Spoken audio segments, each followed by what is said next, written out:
Welcome to the latest episode of Five on the Floor on the Five Reasons Sports Network. Thanks for joining us on your favorite podcast app on on Apple. Recommend Apple Podcasts. On Android, we recommend Spotify or the Five Reasons YouTube channel. Also, check out Off the Floor. That's our Discord server. You're going to want to be on there this week. There's certain weeks will be not a lot going on. There's more going on this week. Check out the host updates. Communicate with Heat fans all day long. Get off of Twitter. I mean, you got to do a little bit of that, but no, you don't want to be on there all the time. Plus, a lot of political stuff. There's a debate going on next week. Avoid all that. Just talk Heat. Check out Off the Floor, $2.99 per month. The link is right here in the description on the YouTube channel and the podcast feed. Also, check out the great sponsors of the Five Reasons Sports Network. Our friend Nelson over at c-armandstaffing.com. That's the letter C, -armandstaffing.com, 561-891-9620. This is specifically for people who work in medical offices, okay, of any kind, hospitals, medical offices. You need x-ray equipment. You need the staffing. They bring it to you. Great people based here in South Florida, big Miami Heat fans as well. They've come out to some of our watch parties. Mobile C-Arm Staffing Services or c-armandstaffing.com, 561-891-9620. And now, today's episode. Down to Biscayne. Yikes. Five on the floor. Ride for my dogs. Where here's the thing. You can check the score. Hustle hard, couple scars, wearing bubble frogs. Just like Butler said, you in trouble, y'all. Kept the floor playing. Got it all band. Y'all seen the block. Stop with one hand. And Pat we trust. It's power, have the guts. We're here to bring the heat. Y'all can hang it up. Welcome to Five on the Floor, a daily insider show on the Miami Heat and the NBA, featuring Ethan Skolnick, Greg Sylvander, and Alex Toledo, plus others from the Five Reasons Sports Network. All right, welcome back to Five on the Floor. Here's today's floor plan. I'm Ethan Skolnick. You can follow me at Ethan J. Skolnick and at Five Reasons Sports. We got Greg Sylvander. You can follow him at Greg Sylvander, and Alex Toledo. You can follow him at Tropical Blanket. We're doing some revisionist history, so to speak. One on the Playback channel tonight. Make sure you subscribe to playback.tv/5RSN. We went over the Tyler Hero selection with whatever people think about how it's playing out at the moment. You cannot make an argument that Tyler would have gone any further down than 6 or 7 in that draft if you redrafted. And the Heat, of course, got him at 13. So we went into that, some of the elements involved and kind of where it goes from here. We also did an episode about the 2003 draft. That one, there's no question about. That, of course, was Dwayne Wade. And today we're going to talk about the guy that Alex puts in his little, if you're watching us on the YouTube channel, and we hope that you are, in addition to listening on the podcast feed, he puts this in his parenthetical every episode here. Michael Beasley enthusiast, to the point that Alex went to see Michael play in the Big Three with Mario Chalmers. Michael did what Michael does. He scored a lot, didn't defend a lot, looked spaced out a lot, but was ultimately a good watch. So, this is your episode to a certain degree, although we're going to turn it over at the end to Kevin Love. This feels like forever ago, but I've been holding this. I talked to Kevin, who was drafted 4th by Minnesota that year, about his interactions with the Miami Heat prior to that draft. And I think people will find it interesting. He's very open and honest about it. And but it also plays into what might have been for the Miami Heat. So let's go to the top of this draft. I'll start with it. And again, the context of this, we've talked about this in prior episodes. Sometimes the Heat get lucky in terms of where they pick, and sometimes they don't. And in this case, they should have had the number 1 pick, but it went to Chicago. Miami had its worst season in its history, 15-67. One of the worst seasons in Miami sports history. The Dolphins were 1-15 that year.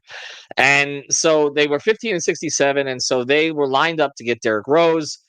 They didn't, but they got the guy who was, for most of the year, considered the best player in college basketball, Michael Beasley. After him was O.J. Mayo, who I will tell you is the guy that Dwayne Wade really wanted. He worked out with him before the draft. Of course, O.J.'s career cut back early with some off-the-court problems. Russell Westbrook was 4th. I said Kevin Love 4th earlier. I'm wrong about that. He was 5th. Danilo Gallinari was 6th. Eric Gordon was 7th. The immortal Joe Alexander, who played all of 67 games over 2 seasons, poor Milwaukee, was 8th. DJ Augustine, 9th.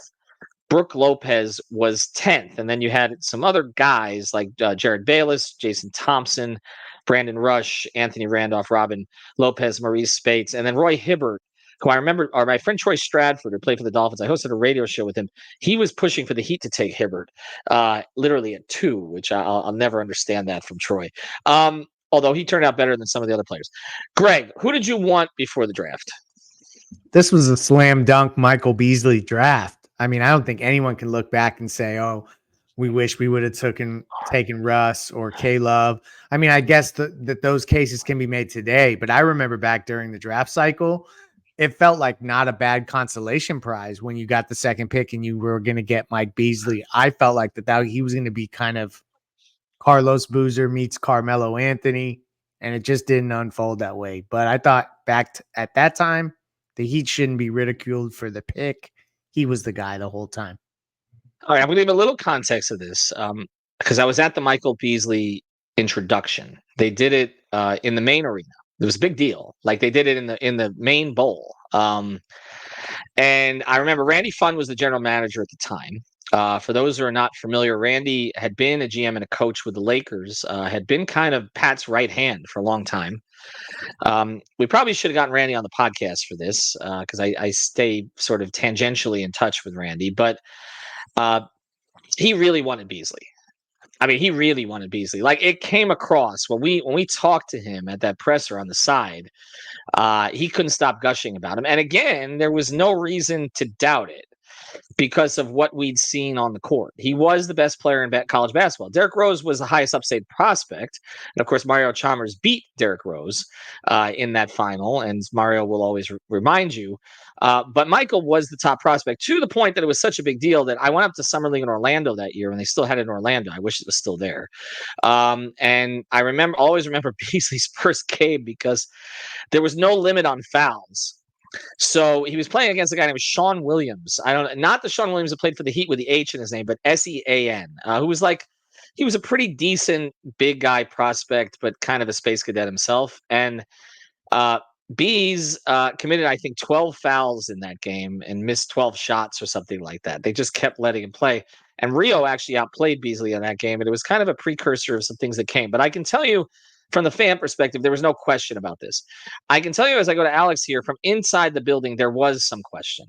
I had heard at the time that Pat was okay moving down and taking Brook Lopez. That's one of the various rumors that I heard at the time. And of course, Brook went 10th. I mean, it could be argued pretty safely now, right? I mean, Alex, that Brook Lopez has had a better NBA career than Michael Beasley. Jury's still out. I'm sorry. I'm playing into the character, but no, Brook is still in the league. Bees isn't. Brook could probably still get paid by different teams. You know what I mean? Be sought after as an NBA player. So yeah. Heat fans want Brook Lopez now. Yeah, exactly.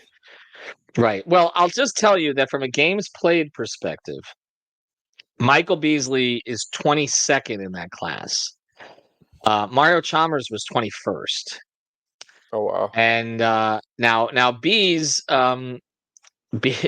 actually scored more points than Rio. That's not surprising. Is the other stuff.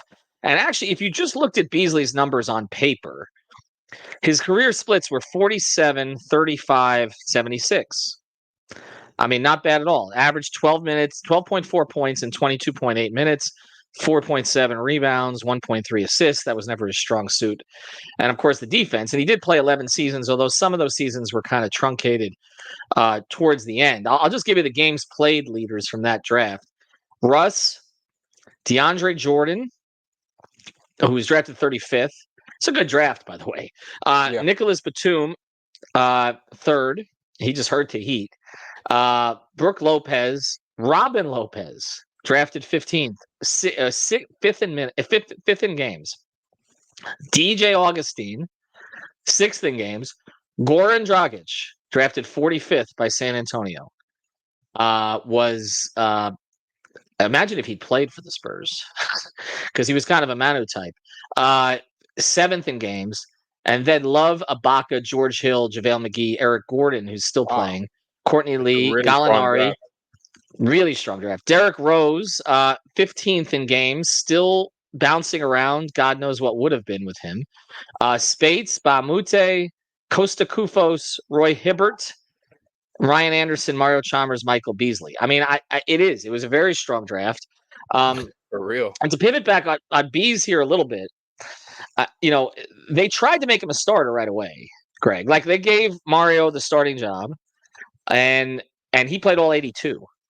And that team was really much better than expected. I mean, Dwayne played obviously at an insane level coming off injuries, but to go from 15 wins to the playoffs in Eric's first year as head coach, and to have a rookie point guard and to have Beasley. But the one thing was they tried to start Beasley and Haslam agreed to it reluctantly, but they went back to UD. Yep, the shift had to happen back, and that was the reoccurring theme that they could never really count on Beasley to step up and take that role. I think Heat fans all thought it was going to happen. Like it was the natural progression that he would take over at some point and become a pillar of the front court for them. And the fact that he never separated himself was kind of the theme for Michael Beasley early in his Miami Heat career. And it was kind of sad in retrospect because he was supposed to be the next star for the Miami Heat, that he was drafted as such. And it just was, it just seemed like it was not the right moment for him. Alex and I were talking pre-show a little bit. He was a little ahead of his time, and I think that that's an important part of this. It just was one of the picks that when you look back on it, you can't fault them for taking him, but it's one of the more disappointing picks in Miami Heat history. Well, if Beasley had worked out, and this is the pivot to the next part of this, if Beasley had worked out, they don't basically give him away to try to create the big three. And that's where I want to go with this a little bit, because let's look at the players that they could have picked and whether or not that would have changed the way they approached 2010, because they made a decision sometime around 2008, and Pat and Andy, they've all talked about this. Pat was like, well, do you think they would leave their current teams? Bosh, LeBron, others who were going to be in that class, Joe Johnson, there was a whole long list of players. Do you think they would leave? And Andy, they were like, oh, maybe. Okay, let's at least sort of set the course for it. But the last move that they made was basically dumping Beasley on Minnesota, which I actually talked to Kevin Love about separately. And of course, so Kevin played with Michael in there, and you'll hear Kevin say that even though he worked out for the Heat, that the Heat were always going to take Beasley. That essentially they've told him since, and now that they've got to know Kevin so well, yeah, we were thinking of taking you, but he doesn't really believe it. You'll hear that coming up here. But let's look at this list. If they take, let's say that they take OJ Mayo, probably. I mean, same course of history, right? Even though again that was Dwayne's guy. But let's say that they took Russ, and you have Russ and Dwayne as your backcourt.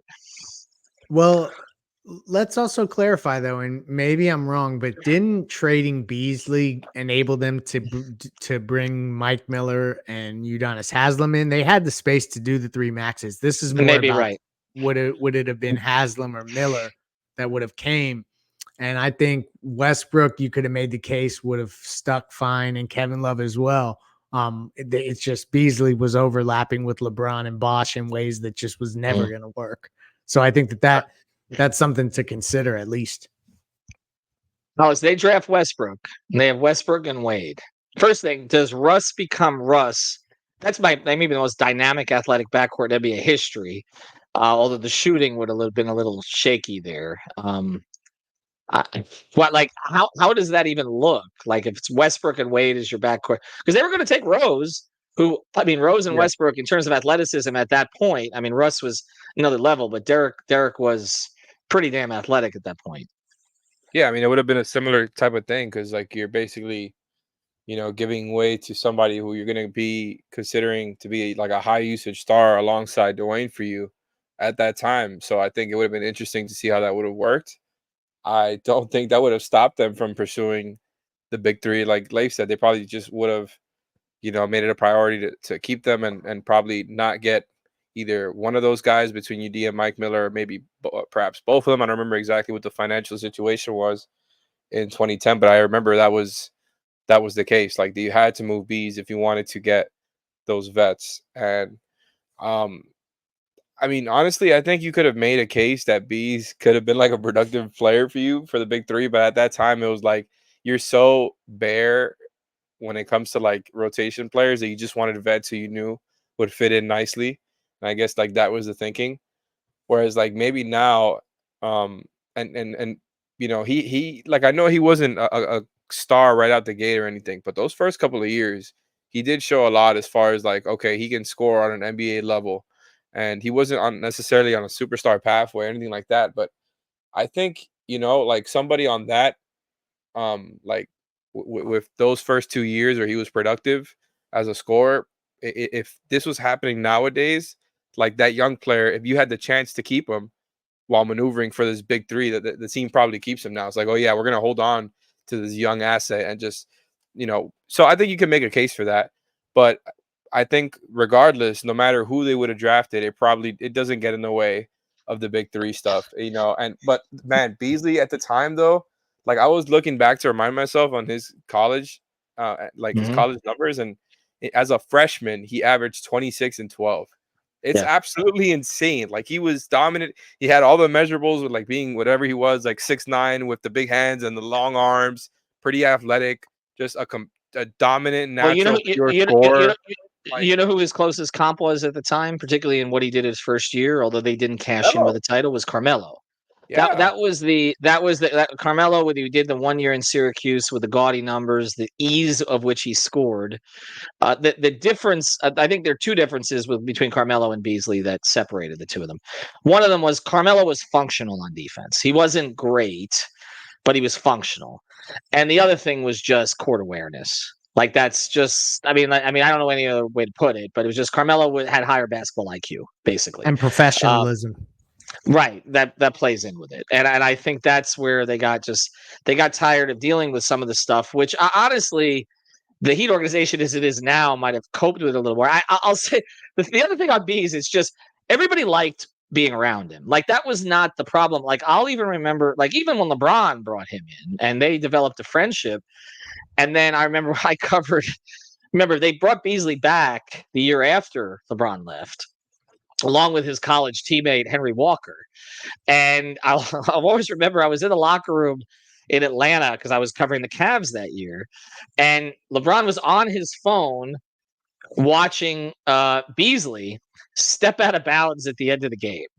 Okay, and he's just dying, like he's just cracking Oh, up. He's like, that's just Bees. Like he was sitting there on his phone checking. He's Bees. Like they all liked Bees. Like they did. Like it was not. I mean, Braun liked it. Remember, and of course, there's the thing that's come out on the OG show and all these other places about, you know, how Beasley would beat him in one-on-one. I believe it. Okay, I mean, I honestly, like when you talk to people about Beasley as just a natural pure scorer, but he just drove Spo nuts. And I feel, and especially handing him to Spo as a rookie head coach too. And I just, the eye rolls that I would get from Dwayne sometimes about some of the things that he did.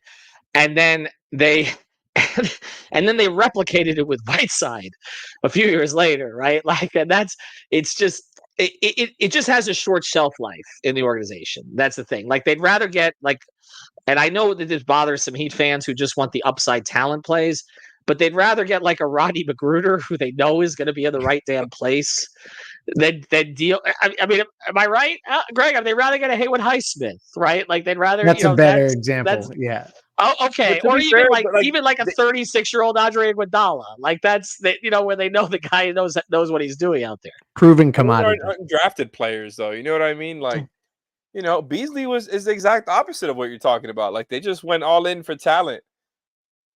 Yeah, they did. But I mean, I want to be clear on something else. Nobody was projecting Russell Westbrook as the number 2 pick of that draft. Nobody.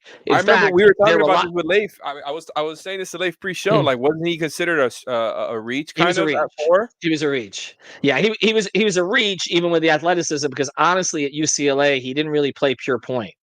Remember, he played with Darren Collison and K Love, who handled a lot, and people didn't know if he could make the transition to play point guard. K Love was, and I remember asking him. He was, and I remember asking Dwayne about Russ early in Russ's career. It might have been Well, it might have been closer when they placed him in the finals in 12. And I asked him about if he ever felt, he felt like Russ's athleticism was comparable to me, and he gave me this look like I was nowhere near Russ. Like Russ from athleticism perspective was it, when you those teams in OKC were the fastest teams I've ever seen. You'd be sitting there on the court, crowd going crazy, and they just flew up and down the court. And it was Russ, it was KD on the wings, it was Ibaka filling the lane. They were just a different level of speed, and it was all led by Russ. Like he's literally the most athletic player I've ever seen in person in his prime. Just crazy. But the Heat were not going to take him there. That was not it. Brook Lopez was more of a Heat pick, was more of a Pat pick, and honestly, really filled the need for them They needed at the the big at the time. time. Yeah. They did, and look, and Brook was a totally different player then. Brook was like considered to be like a poor man's Tim Duncan, like a low post guy who, to his credit, has developed into more of a 3-point shooter over the course of his career. But look, if the Heat had traded out of the Beasley pick, picked up an extra second or something like that, and taken Brook Lopez, Heat fans would have rioted, right, Greg? Like there's no, like if we, right? There's That would have no, been there's no way to considered criticize the worst organizations, case scenario. right? It's funny because And like he ended up being one of more the of things a considered. franchise like centerpiece than Beasley was. Not that he I was know. ever a superstar, but like he was the centerpiece for the New Jersey Nets. I'll say this: the only other guy you really could have made an argument for at number 2 was K Love, honestly. And the thing was, K Love's body was different at the time. He talks about this here in the upcoming clip, but he was kind of a little doughy. Like it was sort of like he had an interesting skill set because the outlet passes were even there at that time, and he was a very good rebounder, had good touch. But I'll ask you guys before we get to Kevin's interview, because I asked him this same question. If they take Kevin Love and he developed, the first thing, does he develop as quickly as he did in Minnesota? Not as a defender, obviously, because Kevin was not a good defender for the majority of his career. But offensively, in terms of all of it, like with him playing with Dwayne, I asked Kevin the question, so I'll hold his answer. But Greg, I mean, what would that have looked like? I mean, do you need Bosch then? Yeah, I think of it more in terms of he's the 5 in that group. You have Love, Bosch, LeBron, Wade, and Rio. Like that's fun stuff right there. So I to me, that would have been an unbelievable. You wouldn't have had UD or Mike Miller, so there's Right. obviously like Mike Miller had a big moment or two. Udonis had a big moment or 4. So you'd have to weigh those different things, but that would have been the one guy that I think would have bridged those timelines in the most interesting way, just because they were always kind of cycling in different guys at the 5, and Kevin Love would have been able to assume that position for them. Yeah, I mean they cycled in like like old stiffs, and then Joel Anthony was more of kind of a athletic player until they found Birdman, who was like the perfect fit for that group. And that was, in retrospect, I mean, they went 37-3 after they got him that season. It's just insane. Like that, people talk about the 27-game winning streak. He catalyzed a lot of it. He filled out their rotation. They ended up sort of with a perfect team that year. But I was like Kevin Love and Dwayne Wade running that pick and pop. I mean, Kevin was pretty good pretty good right away. Like it didn't take him very long.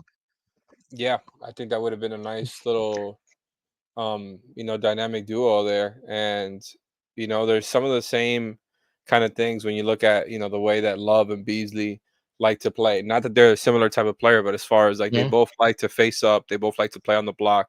Love with more of a low post game whereas Beasley, like we mentioned, Melo, was more of a shooter, even though Love has been a fantastic shooter throughout his whole career. But I feel like, Love was more kind of an inside out game. And I wouldn't necessarily describe Beasley's game as that way because he can just kind of score from everywhere. Where Love back then, you would have had to run stuff for him. But I think, the duo between him and Wade would have been more natural than what happened there with Wade and Beasley, where, you can run 2-man action with them more easily back then. And yeah, like maybe he ends up being so good that you don't go after a Chris Bosh. Like I guess that's technically possible, but it's just Chris Bosh at that time was also a really damn good NBA player. They might have just, like I mentioned earlier, just swung for that and then try to, do everything you can to hold on to Love instead of moving him like they did with Beasley. So I don't think it gets in the way. And like Leif said, I think at that time, like, two bigs like that, even that would have been kind of small for the time. So, True. True. I think they would have tried it though. I think they would have tried it because Love was a big boy, and Bosch, again, was like 6'10", 6'11". Like I think they would have absolutely tried that, and maybe it gets in the way of some of the history, right? Whereas like the move was Right. Bosch to the 5, but Right. I mean that would have been a nice pick. It's just again, even with the hindsight, again, Yeah. I know I'm biased here as I have Michael Beasley enthusiasts under me. Even with the hindsight, again, somebody who averaged 26 and 12 in college Yeah, as a I know. freshman, that's insane. That would go like that I would know. be an insane story if that happened today. You know what I mean? In a game where we all acknowledge it's faster and more spaced out with higher scoring, even if college is a little behind. But like if that happened today, that would be insane. And you look at the measurables, you look at the scoring, like Mhm. how natural he was. It was a home run pick, like Leif said, and it's just so disappointing it didn't turn out well. I also think, just to slip this in here, I think OJ would have been pretty decent on the Heat. That's just like a random thought because I just thought he Yeah, was a good player. there are some guys who, if in the right system, I know we say maybe he and Beasley had some of the same issues, but like I feel like in the certain system might have been better, and if he was around Dwayne every day, that maybe it might have turned out better than it did for him initially going, I guess, to Minnesota, what was not a very good team at the time. That does change the dynamic. Players who go to better situations tend to be better. It's just the way that goes.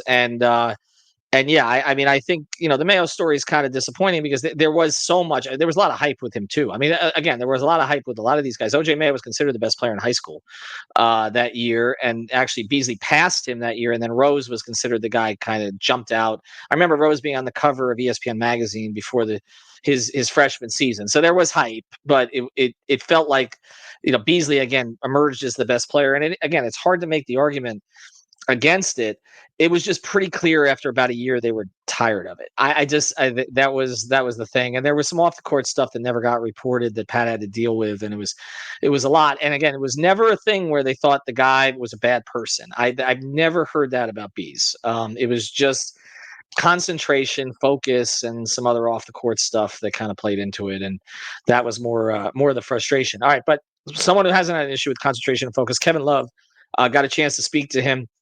We're going to get to that right here after I tell you about Insurance by Lynette, insurancebylynette.com. Our friend Lynette at A Aggressive Insurance, 954-581-8800, 954-581-8800. Life insurance, car insurance, renter's insurance, every kind of insurance, the insurance agency that works for you. And of course, lots of Miami Heat talk as well, because she's one of the biggest fans of the Heat that we know. She's a fan of Kevin Love as well. We know that from the playbacks when she was following them. So here's my interview with Kevin Love again. This was conducted actually right in the middle of the first round of the playoffs, of course, a long time ago. So some of that just is that context. Also, there were some bouncing balls around. But I think you'll enjoy this. Kevin, pretty open about the 2008 draft. Thank you, guys. And I met with Coach Riley. I know Andy was there.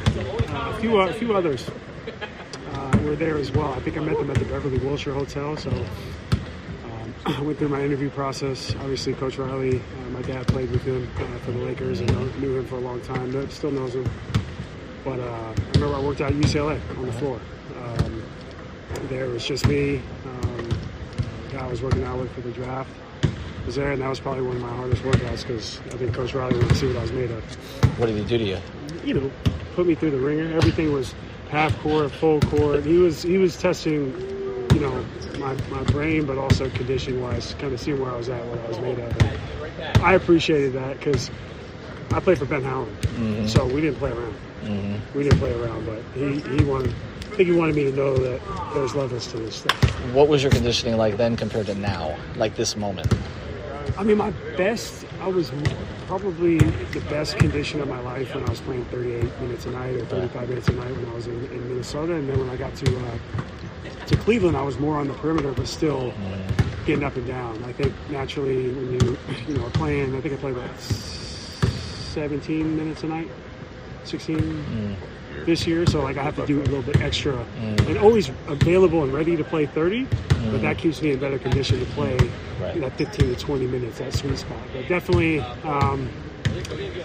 as that raw youthful hunger is there, but that energy. I remember Michael talking about it in Michael Jordan talking about it in the docu-series. He was talking about once I got to 32, 33 years old, your energy just goes down a little bit. You don't have that Nico 20-year-old energy, so you have to find ways sometimes to manufacture, but you can continue to put in the work. So much of it is mental with your conditioning. I would say majority. So just staying on it, but part of this culture here is to, even if you're not playing, or if you're playing 15 to 20 minutes, or you're playing 5 minutes, you're gonna be conditioned and you're gonna work. Did you think there was any chance they would take you at number 2, or are you convinced they were going for Beasley there? Beasley. Yeah. He had such a great year. Yeah. I knew, obviously, Derek was going to go first. In revisionist history, they like to say that, it was close. Or, they were looking at, obviously, like O.J. Mayo and those type of guys. But I'm sure I was on their short list. I would have loved to be here, but I think I would have been grateful to be here because I think my maturation process probably would have sped up. Because I needed a veteran, and I always say I want to be the veteran that I never really had. Like I had Al Jefferson, but then he got hurt, and then he was out of there. And then we were the youngest team in the league, and we had, it wasn't conducive to winning when I think we had the lowest payroll. Like Darko Milicic was our highest paid player one year. So I'm like, then I got to Cleveland. It's not that I had bad habits. I didn't know what it meant to sacrifice. I didn't know what it really meant to be a truly great teammate. Those are things I had to learn, and I didn't learn until kind of 5 or 6 years in, or 7 years in. Now, that team at that time, the vets were, I guess Dwayne was in like his 5th or 6th year. UD also. It wasn't a heavily laden veteran team. Even Andy, Bob Wilson, even this fucking guy didn't even hear me. But Coach Riley, Coach Skull being from Portland, Michael Lissack, obviously. Just a lot of people from top to bottom here would have. Did you ever think about what it would have been like to play with Dwayne in his prime? Because that was Dwayne in his prime. 08, 09, we think he should have. I know, with all due respect to Bron, Dwayne probably was the MVP in 08, 09. No doubt. We were talking about that the other day. Like, there was, the fact that Kobe only won 1 MVP, and then, you see Steve Nash is a really great friend of mine. Like, he won 2. Did he take one from Kobe? Did he take one from Shaq? I know that Shaq feels this way about it, but if you look at the numbers, if you look at the record in the West, certainly both those guys were deserving, but sometimes it just... 2-man game with you and Dwayne? You and peak Dwayne? What would that have looked like? Amazing. I probably would have got to because I came into the league, and initially my first 2 years I was told not to shoot threes. And then the game became that, but also I was like, I have the skill, I can shoot, I can really shoot. And that was just never something that they really wanted me to do early on, until actually Kurt Rambis was the first one. It's like, you need to start shooting threes. So he had the foresight to kind of see where the game was going. But I think it would have been amazing. My screen and roll, I would have cleaned up if he would have missed my outlet passes to him. Yes. Like me in my prime and with Dwayne, and me coming up super hungry and being around a place like this that would have really helped me grow. I think it would have been scary. So the final thing here, they have done pretty well in the draft in recent years. Obviously, Bam at 14, Tyler at 13, Jaime, Nico in the teens also. If you were to give, because I know that you've seen it, if you were to give one piece of advice to each Nico and Jaime going forward for their games, what would it be? I mean, for those guys, they're so far ahead of where I was mentally. I mean, I really had the hunger, I had the work ethic, which they do as well, and it's pretty apparent that that's what the front office looks at too, is temperament, character, how they approach the game, if they're unselfish, if they play both sides of the ball. But again, the best piece of advice I got was from Kevin McHale, and he said, chase the game, and everything else is ancillary. Nothing else really matters. If you chase the game, everything that you want in life will chase you right back. Thank you for listening to the 5 on the Floor on the 5 Reasons Sports Network. After all, someone needs to listen to my dad.